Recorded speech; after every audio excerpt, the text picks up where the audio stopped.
Welcome to the Illuminators, Changemakers in Senior Living, the podcast that explores the past, present, and future of senior living through the eyes of those who are transforming it from the inside out. I'm your host, Matt Mauthe, Chief Executive Officer of Illuminus, a faith-based, not-for-profit that aims to transform senior care for the better. Join me as I seek to reimagine the aging experience through an ongoing dialogue, where together we'll shed light on current issues and shine a light on a brighter tomorrow.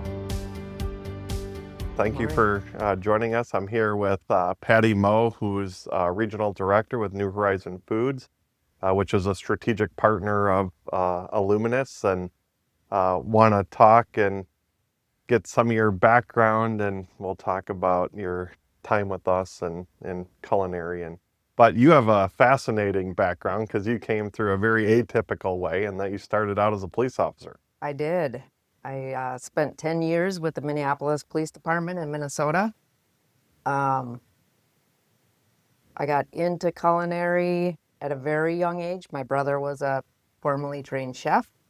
I would go to work with him as young as having to stand on a milk crate to be able to see the grill and the flat top. Grew up in a large family with a mother who really didn't cook well. So we all kind of worked our way around the kitchen at home if we wanted to have good meals at night. Both of our parents worked, so if we didn't want hamburger helper or oven fried chicken every other night, we decided we'd figure out how to create food that maybe was a little bit better. I just heard on the news Hamburger Helper's coming back. Hamburger Helper has about 150 different varieties. Oh man, yeah, we used to eat that as a kid too. It used to be just the cheesy hamburger. What was your favorite? What one was your favorite one? That was the only one I ever had. Oh, the lasagna one was my favorite. Yeah, was always just the old school original Hamburger Helper. Yeah, huh. So, I went to college up in the Twin Cities area. My parents didn't have a lot of money, so if I was going to college, I was getting student loans, and I was going to be repaying. So I started working in restaurants in Rogers, Minnesota, which is north of the Twin Cities. Then I worked at Edinburgh Golf Course as kind of an assistant sous chef. Okay. That was at the end of my college. I tried to barter with them, said I would stay if they would match the pay for a police officer, and they couldn't do that. So I went on to law enforcement and did that for 10 years. And was that something that you aspired to be as a police officer? That you wanted to go to school for criminal justice? My original major was mortuary science. Oh my goodness, okay. Mortuary science to a police officer to culinary. Yep. Found out that oddly enough, you have to have a lot of science to be a mortician, hence the mortuary science. Right. I wasn't really interested in. I didn't understand that if somebody is deceased, why do I need to know as much as a doctor to get them ready for their funeral? So I thought, well, a good friend and neighbor when I was growing up, he was a police officer on the Winona Police Department. So I had a conversation with him, and he said, Patty, you were not the best child. You might be a really good cop because you know the ins and outs. Yeah. So that's what I did. I pursued it, and then my dad said, I'm proud of you, but you will not be a Minneapolis police officer. And that's when you looked to make the move to culinary? Nope. He said that before I got hired at the police department. Okay.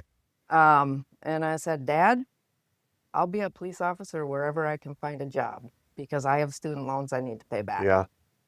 So he said, well, if you do, I'm going to get a welder and I'm going to make you a tin suit to wear. And I said, that's not logical. Yeah. So when I called him and said I got a job on the Minneapolis Police Department, he said, do you ever listen to your father? I said, well, I'm 20-some years old now. I'm not going to start listening now. So right. That was it. So 10 years, Minneapolis Police Department. Yep. And it was from there then that you launched your culinary career permanently? Yes and no. I also became a broker and an owner of right. a real estate Yeah. company. Was doing very well in that. I still was involved in food service at golf courses because I had friends that were executive chefs and whatever, and I'd fill in and help out when they had large functions. I enjoy cooking. I like to make people happy through food. And what was your first role and did you have to go back to school to get into culinary? No. No, some of the best chefs are self-taught or taught by other chefs. And Yeah. I worked with quite a few Okay. good chefs that were willing to teach and talk you through things. Yeah. And so what was your first role in kind of your professional culinary experience? I was working at the Dakota County Technical College in Rosemont, Minnesota. Okay. That was my first full-time back into it. And then about a year after I had that job, I met somebody in Wisconsin. So I moved to Wisconsin for love. Okay.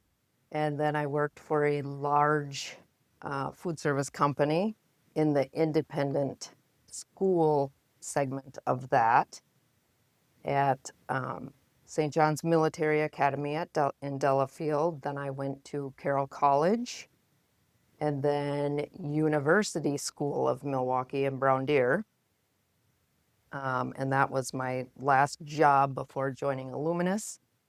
I happened to be at work. There was an employee of Illuminus that called me and said, Patty, they're hiring an executive chef. You need to apply right now. Mm-hmm. Next day, I went in and talked, and I was offered the job as the executive chef at the health center. And what year was that? Because that would have been when we 2015. first met each other. Yep. Yeah. February 5th, 2015. So you started with Illuminus and working in one of the kitchens. Yep. And then your career has progressed quite a bit as the organizations continued to grow. Yep. And then I was offered the director role, food service director. I turned it down. So New Horizon Foods hired somebody else to take on that role, and I think she was in there for about a week and a half, and Matt basically said, you either get rid of this woman or we're going to lose Patty. Yep. And then my bosses came to me and said, are you ready now? And I said, yes. So The then rest is history. Yep. Then I was very involved with the town center.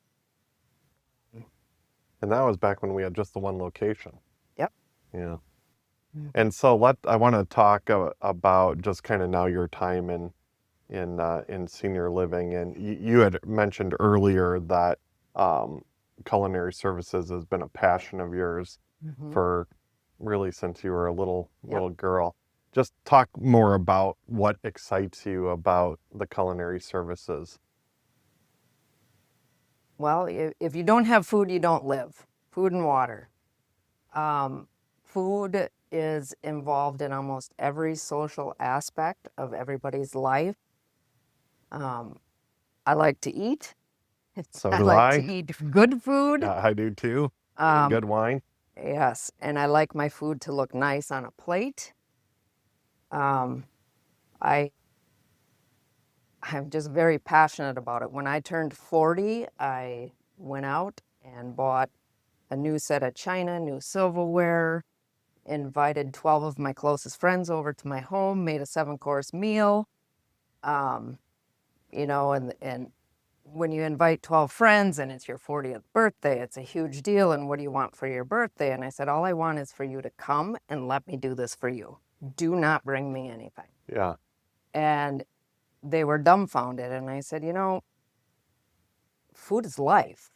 Food is fun, and it's something that I can give. And I did it. It was great. And I carried on that tradition for many years of, on my birthday, I make a meal for my friends. Yeah. And is it different providing those meals to children in a school than it is to seniors in a retirement community? The schools that I worked in, it was quite a bit different than the seniors, but there also were similarities. With seniors, we have modified diets, special diets, we have allergies, we have that. When it comes to seniors, they're on these diets because they have to be on these diets. so that they don't get hurt, they can't swallow. It's similar but different. Yeah. You talk about how we need food to live, and how much enjoyment you get out of seeing other people enjoying the food that you make. Just talk about, and you've worked you're constantly working in retirement communities, and so you get to see the joy that food brings to people. Can you just talk about those interactions? Sure. I'll go back to when I interviewed at the Marquardt Health Center. I was told by one of the individuals interviewing me that I needed to understand that there are 3 times a day that these residents look forward to. It's breakfast, lunch, and supper. Yep. And if we don't knock it out of the park, they're not going to be happy. That did not scare me at all. What scared me is I was used to working with kids, and now I'm going to be working with seniors. Yep. Who at times can be very difficult in a different way than kids are difficult.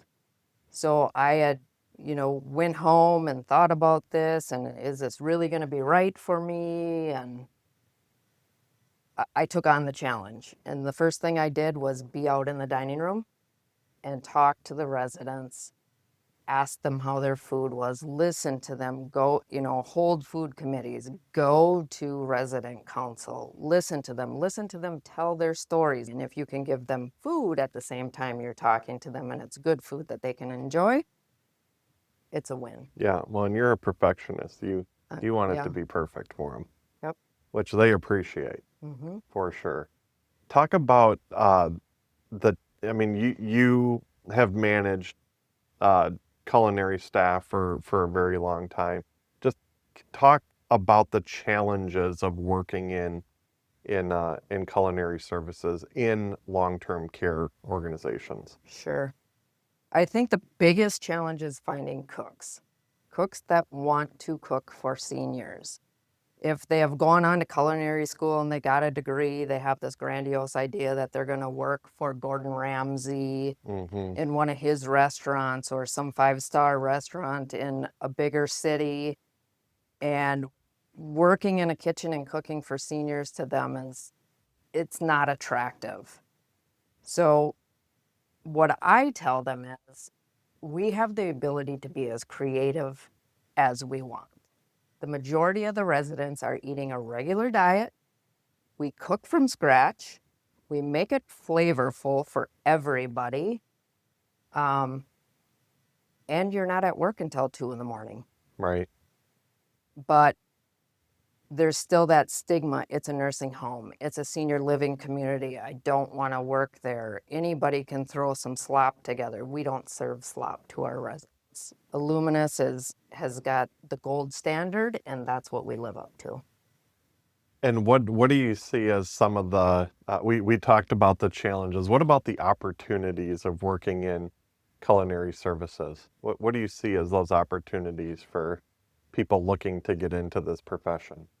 I think if you're working in culinary services in a senior living, your work-life balance is hugely different than if you're in a restaurant or a bar or a hotel, a golf course. If you work at a restaurant, a bar, a golf course, you're working every weekend. They have events. Right. Hotels are always busier on the weekend. Here, maybe every other weekend, you get to work and you're home, even if you work the evening, you're home by 7:30, 8 o'clock at night. Right, versus 2 in the morning, 2 to 3 in the morning. Yep, and you're also serving the food to the same residents consistently. So if you get to know them, your job becomes pretty easy. You know what they like and what they don't like. Of course, they have that option to choose differently, but it's just easier. I think it's easier. I think it's more rewarding because you're seeing those people on a daily basis. And do you see many younger people getting into culinary services and kind of progressing through the ranks to where they someday will be a chef? Because there's a pretty nice career ladder there. Somebody is motivated. I will say that not as much now as I did in the beginning of my career. I know that I took several individuals within the Illuminus communities and mentored them, and they had expressed interest. They really enjoyed working with the seniors as a dietary aid, and hey, maybe I could be a cook. Maybe you could. What do you know about it? Well, I cook at home. Okay, well, let's give it a try. So you start them out, they start prepping food up for the chefs, the cooks, and working side by side with them, seeing what they're doing. And then my expectation is anytime somebody new that doesn't have that experience or knowledge and the cook does, that they will accept them and mentor them on past me helping them get to where they want to be. Yeah. Yeah, I think there's such a stigma around culinary services that they're low-paid jobs. You work really difficult hours, 7 days a week. But in senior living, as you mentioned, it doesn't have to be that way. And it can be a great career. Mm-hmm. It really can be. Yeah, I could not be happier that I made the change to senior living and being a part of the Illuminus family. Yeah. If you had to give advice to somebody looking to get into culinary, or they're in it already and want to progress, what type of advice would you give them? I think my number one thing is get to know your residents. Listen to them. It doesn't matter if you're a dietary aide, a dishwasher, or a cook. You're going to have contact with the residents at some point during the day, during the week. Take 5 minutes out of your day and talk to them.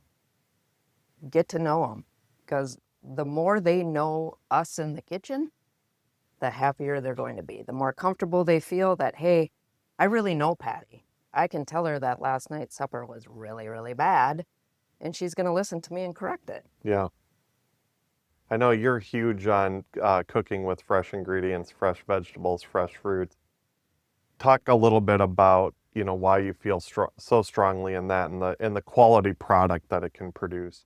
Yeah, so if you start with fresh, the integrity of your food is going to be much better. Once you freeze a vegetable, it's really hard to cook them the way they're supposed to be cooked. Mm-hmm. They're already soft coming out of the freezer when they thaw. I hear oftentimes this farm-to-table concept. What is that? Does that have staying power? Is this just a fad within culinary services, or? I don't think it's sustainable. I really don't. It's if you're going to be a true farm to table, it's difficult. It's difficult regulation-wise. If I'm going to go and raise fish in a farm, or I'm going to raise cattle, now I have to pay the USDA to be there when the cattle is slaughtered. If it's true farm to table, you're doing everything on the farm, bringing it to the kitchen. Yeah. It's expensive, more so than buying from a vendor, just because all of the things you need to be in compliance. Yeah. It would be great if it was sustainable and affordable. Yeah. Yeah. And if there were people willing to, raise the chickens, raise the cattle, do the big gardens. There's a lot that goes into it. Yeah. Yeah, we hear about it oftentimes in senior. I hear about it throughout the country, the farm-to-table concept. But for most organizations, when I talk to them, it is difficult to sustain. They do it for a while, but it's hard to have you almost need to have your own farm where you're producing food. Correct. You talked earlier that, one of the things you enjoy is just the creativity of being a chef and working in culinary services. Can you elaborate more on that, the creativity and kind of what that looks like? I'm always looking at new ideas for catering events, different ways to present a salad. So is that what a lot of the creativity is how you're presenting the food? It's the presentation. A lot of stuff is, how do you season a steak? You season it the same way all the time, but how are you going to put that on the plate? What are you going to use for the garnish? Yeah. Are you just going to take a handful of lettuce and put it on a plate, put some cherry tomatoes, maybe some onions and some cheese? Or are you going to take some bread and make them round, cut a hole in the middle, take some lettuce and stick it through with your vegetables, make it look fancy, and drizzle some dressing. You're still getting the same thing. It just looks different. It's not the same old house salad that you get. Yeah, and from the person enjoying the meal, what's the difference for them? A lot of it is they've never seen it. Yeah. Wow. So just the wow factor. Yeah, it's just the wow factor that it looks different. Yeah, and we've worked hard over the years together to try to continue to elevate that experience for our residents. Yep. And that's definitely a way that we can do that. Yeah, and that is the nice thing about having the town center and the bistro and Crave, within the senior community in Watertown. Yeah. Is that affords some creativity. How important do you think it is to have different dining venues in a senior living community? I think it's very important. I think when you have, when you're the whole spectrum, independent living to end of life, having somewhere that the independent living residents can bring family and friends instead of sitting in their apartment and they have to cook the meal, they have to clean up after themselves. It's nice for them to be pampered and have that venue to go to. Yeah. For somebody that wants to get into culinary services, what advice would you give them? Biggest advice I would give them is don't get into it unless you're passionate about it. Because if you're not passionate, you're not going to produce the product that people want. Right. It'll just be a job, not a profession. I also don't believe you need a culinary degree to go into it. So if you've been cooking at home, or you're the pancake maker, egg fryer, or something at a local cafe, keep doing what you're doing. And is that how most people start? I think so. They don't have formal training. It's one of those you learn on the job. Yeah. I think the only, unless you want to work for Gordon Ramsay, you probably don't need a culinary degree. Yeah. How do you think it'll change over? Has it evolved a lot, culinary services? And if so, is it kind of what's the next evolution, or what's the next greatest thing? I think humans aren't going to be cooking anymore, to be quite honest. People don't Looking like to into cook. the future, no. They have kitchens, but they don't want to use them. They'd And rather do you go think out to eat. do you think some of that though is just the social interaction? I think it's the social, and I think people are afraid. Yeah, they didn't grow up cooking. They don't want to try new things. No.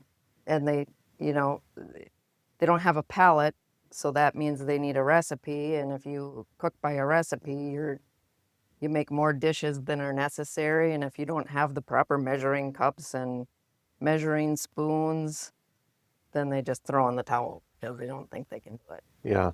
Huh. When we look 20 years into the future, what do you hope changes from a culinary perspective in senior living? I would hope there would be more people that are passionate and actually want to work in that. I was kind of looked at that question a little bit different and had a vision of, in 20 years, what would I hope a senior community looks like? Yeah. I believe people are staying in their homes longer. There's more need for home health. So on the culinary side, I don't even know if it's possible, but producing food and having that be part of the home health, where they get these kind of like a Meals on Wheels, but they're purchasing a package. Like an upscale meals. We need these cares for our health. We need help with this. We need help with this. Yes, we have a kitchen, but we don't really cook in it. It'd really be nice if we could buy a package where we got a meal or two a day that was delivered as part of our cares. And then I thought, it'd be really cool to have a concept of a new community where it's almost like little, I'll just call them huts. They would be apartments for independent living that you'd be able to stay in until end of life, but each pod would be connected, so you could still give the cares, but they're individual apartments with maybe a small kitchen, and if, that stuff can all be turned off when somebody can't utilize them anymore.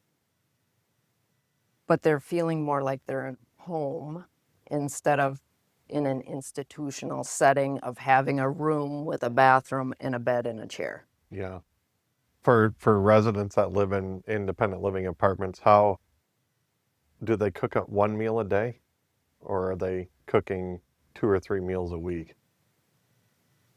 I guess it just depends who they are. I think some of the independent living residents in the Illuminus communities cook the majority of their meals. Mm-hmm. And for most people, is the noon meal still their biggest? Their biggest meal. Yeah.